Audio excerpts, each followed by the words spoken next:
The gym smells of sweat, old leather, and ambition.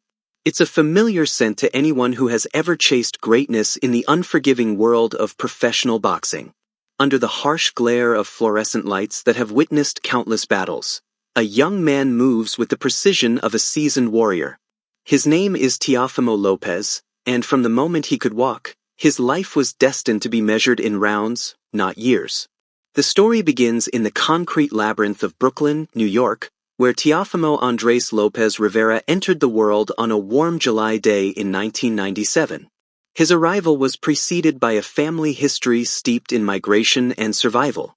His paternal grandfather, fleeing the devastation of World War II, had left Spain behind, wandering through Brazil before eventually finding his way to Honduras. This restless spirit of displacement eventually flowed down to Teofimo's father, Teofimo Lopez Sr., who arrived in Brooklyn as a young child, carrying the weight of his family's journey across continents. Life in Brooklyn during those years was not for the faint of heart. The city demanded resilience, and it took more than it gave.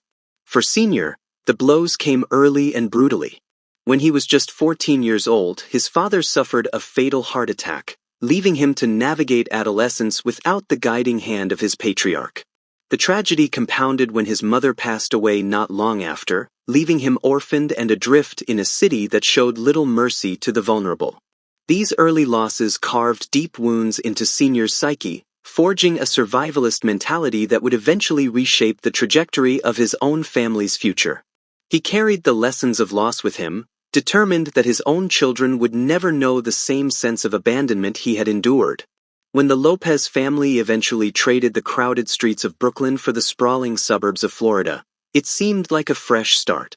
But for Senior, the move was an opportunity to implement a vision he had been cultivating since his son's first breath. Seeing rare athletic potential in his 6-year-old boy, Senior made a monumental decision that would define the rest of their lives together.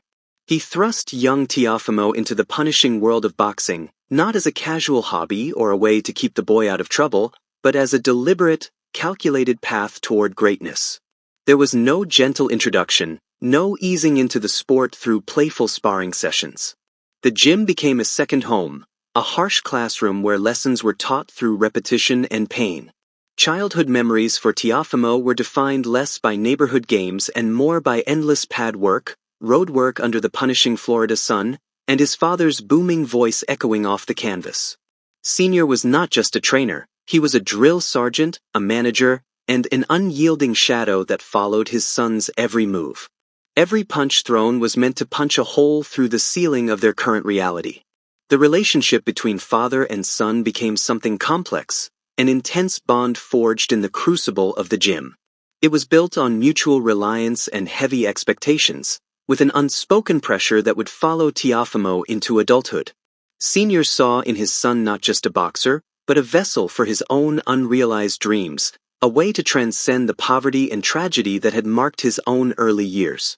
For Teofimo, his father's approval became the currency that mattered most, a validation he would spend his entire career chasing. As an amateur, the young phenom carved a path of destruction across domestic tournaments. His hands, still growing into their full power, became weapons of precision and devastating effect. He moved through the amateur ranks with the kind of certainty that only comes from someone who has been preparing for this moment since childhood. In 2015, he captured the National Golden Gloves, a prestigious achievement that announced his arrival on the national stage. But the amateur road to the Olympics presented a political and logistical maze that would test even his considerable resolve. While he won the U.S. Olympic trials, a spot on the American Olympic roster was already closed, a bureaucratic technicality that threatened to derail his Olympic dreams. Rather than accept defeat, Teofimo pivoted with the kind of adaptability that would define his professional career. He chose to represent his ancestral homeland of Honduras at the 2016 Rio Games, a decision that carried significant weight given his family's deep roots in the country. Though his Olympic run ended short of a medal against top-tier international competition, the experience served as a brutal, necessary baptism. He had tasted the highest level of international competition and emerged with valuable lessons about what it would take to compete at the professional level. The amateur vest was coming off, and the professional ranks were calling with an urgency that matched his own burning ambition. Signing with promotional giant Top Rank in late 2016, Teofimo exploded onto the professional scene with a raw, kinetic energy that demanded attention. He didn't just win fights, he dismantled opponents with highlight reel power that earned him the moniker, The Takeover. His style was electric, combining the technical precision honed through years of amateur competition with a showman's instinct for the dramatic. Every post-fight interview featured backflips, theatrical celebrations, and a brash confidence that rubbed boxing purists the wrong way while captivating a younger, digital-first audience. His ascent was swift and violent. When he faced Mason Menard, a single devastating right hand ended the night in the opening round, broadcasting to the entire lightweight division that a new apex predator had arrived. The knockout was so complete, so utterly decisive, that it sent shockwaves through the boxing community. This was no ordinary prospect. This was a fighter destined for greatness. The defining moment of his early career arrived underneath the bright lights against Richard Cummey. A blistering combination sent shockwaves through the arena, crowning him the IBF lightweight champion. Yet, that was merely a prelude to the masterclass that followed against the pound-for-pound maestro Vasily Lomachenko. Dismissed by many as a loudmouthed contender who was stepping up too soon, Teofimo entered the ring with something to prove. He stayed disciplined throughout the fight, neutralizing the legendary champion's famed angles with tactical brilliance. When the judges rendered their decision, a unanimous victory, Teofimo had unified the division. At just 23 years old, he was on top of the boxing world, holding multiple world titles and capturing Fighter of the Year honors across major sports media outlets. The camera lens of a fighter's life inevitably pans away from the stadium lights to capture the quiet, complicated domestic realities unfolding behind closed doors. Around the time his professional trajectory was hitting stratospheric heights, his personal life shifted dramatically during a routine commercial flight. Traveling back from a victory in Las Vegas, he struck up a conversation with an air hostess named Cynthia, who was working the Delta Airlines flight. What started as casual conversation blossomed into something neither of them could have anticipated. Describing it as an instant connection, the pair experienced a whirlwind romance that moved at the same breakneck speed as his boxing career. They married in April 2019, when Teofimo was only 22, embarking on a honeymoon in Greece before stepping into the intense fishbowl of professional sports marriage. For a time, Cynthia was a steady presence in his corner, managing the chaotic whirlwind of media obligations and public appearances. She became the anchor in a life that seemed to be constantly spinning out of control, the calm center in the storm of his rising fame. The birth of their son brought a profound sense of purpose to the household.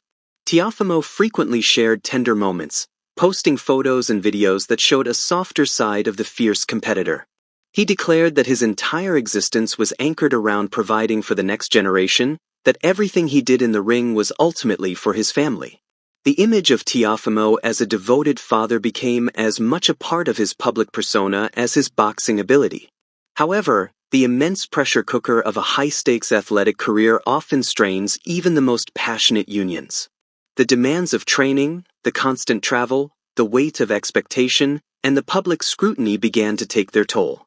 Cracks formed beneath the surface of their relationship, invisible to the outside world but increasingly apparent to those closest to them. The fairy tale began to unravel.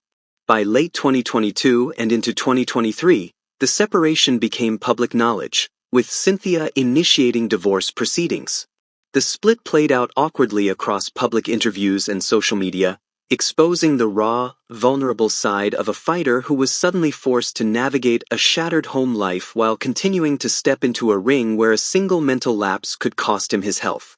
The hardest blow wasn't the financial division of assets or the public scrutiny, it was the ache of separation from his young son. His internal motivations shifted from fighting for legacy to fighting for emotional survival, the weight of his personal losses becoming an additional burden to carry into the ring. Away from the blinding glare of pay-per-view broadcasts and tabloid headlines, a quieter side of Teofimo exists, one rooted in giving back to the communities that shaped his journey. While professional athletes often treat charity as an obligatory public relations exercise, His philanthropic footprint reflects a deeper understanding of displacement and struggle. Having roots tied to both the bustling streets of New York and the resilient culture of Honduras, he has quietly supported initiatives aimed at underprivileged youth development. Through various foundations and personal donations, Teofimo has provided sports equipment to underserved communities, funded gym sponsorships that keep young people off the streets, and developed mentorship programs for kids who see themselves in his old story. He recognizes how close his father's early life was to absolute tragedy and frequently lends his voice and resources to mental health awareness campaigns and community outreach efforts in urban centers.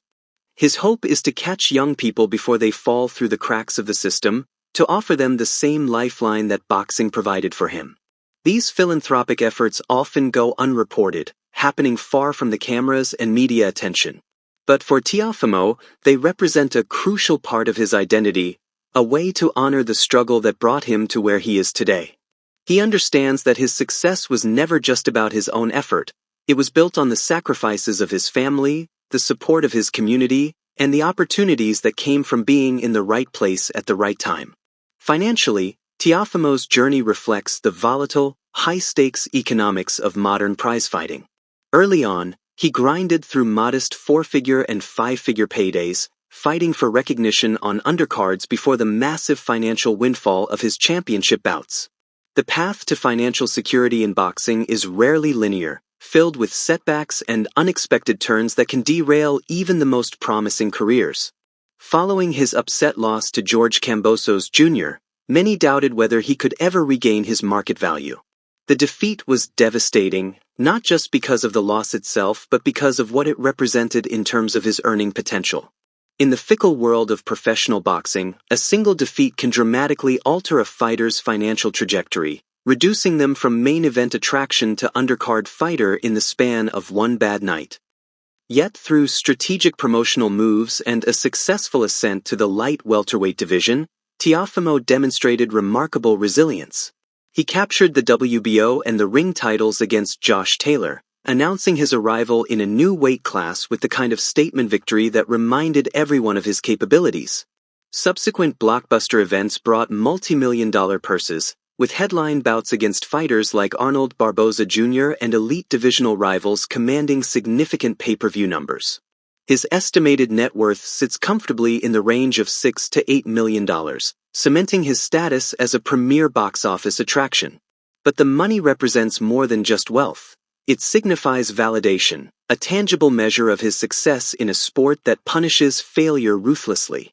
For someone who grew up with modest means, the financial security he has achieved represents a generational shift, a way to ensure that his children will never know the same economic uncertainty that marked his own childhood. The camera pans back to the present day, lingering on the subtle scars above his eyebrows and the quiet focus in his eyes. Teofimo Lopez remains an enigma, part theater artist, part ruthless competitor, and part human being continually trying to heal the fractures of his past. He is a reflection of the sport he chose, brutal, unforgiving, beautiful, and entirely dependent on the next step forward. His career trajectory has been marked by highs and lows that would have broken lesser men. The transition from lightweight champion to light welterweight contender required reinvention, a willingness to adapt his style to a new division where opponents hit harder and the margin for error shrinks considerably. Each fight brings new challenges, new opponents who are younger, hungrier, and eager to make their own names at his expense. Beyond the ring, the ongoing challenges of co-parenting his son while maintaining a demanding training schedule present daily obstacles. The separation from his family continues to weigh on him, visible in the moments of vulnerability that occasionally break through his carefully constructed public persona. The mental health struggles that he has openly discussed represent another battlefront, one that requires as much courage as any championship fight. Yet through it all, Teofimo continues to move forward, driven by the same relentless ambition that characterized his earliest days in the gym. The voice of his father echoes in his mind, pushing him to be better, to work harder, to prove that the sacrifices were worth it. The memory of his grandfather's journey from Spain to Honduras to Brooklyn reminds him that his story is part of something larger, a continuing narrative of migration, survival, and the pursuit of a better life. As long as the bell rings, the takeover will keep marching into the fire, fighting not just for belts and bank accounts, but for a lasting peace that exists outside the ropes. The gym remains his sanctuary, the place where the chaos of the outside world fades away and only the simple equation of opponent versus opponent matters. It's where he found himself, where he continues to discover who he is and who he wants to become. The documentary of Teofimo Lopez's life is far from complete. New chapters are being written with every training camp, every press conference, every moment he steps through the ropes. His legacy will ultimately be measured not just in championships won or money earned, but in the lives he touches, the barriers he breaks, and the example he sets for the next generation of fighters who see themselves in his remarkable story. In the end, Teofimo Lopez represents something more than just a boxer. He embodies the immigrant dream, the power of paternal ambition, the resilience required to overcome personal tragedy, and the unquenchable human desire to be remembered. His journey from a Brooklyn gymnasium to the pinnacle of the sport is a testament to what can be achieved when talent meets relentless determination. The scars on his face tell the story of a warrior who has sacrificed his body for his dreams. The fire in his eyes suggests that there is still more to come. The world waits to see what the next chapter holds for Teofimo Lopez. Whatever it may be, it will undoubtedly be marked by the same intensity, passion, and unwavering commitment to greatness that has defined his entire existence. The takeover is far from over.